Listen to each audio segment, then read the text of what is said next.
Did you know that quinoa is one of the very few food items that is a complete protein? So with vegans, they don't have to add in other sources to get that complete protein for their meal.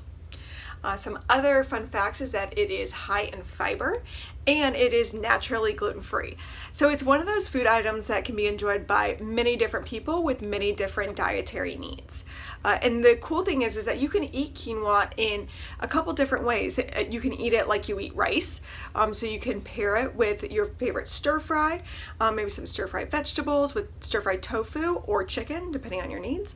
Or you can enjoy it like you enjoy oatmeal and have it in the morning as kind of like a sweet treat with maybe some brown sugar or honey, and top it with maybe some pecans or walnuts and granola. So what are your favorite ways of enjoying quinoa?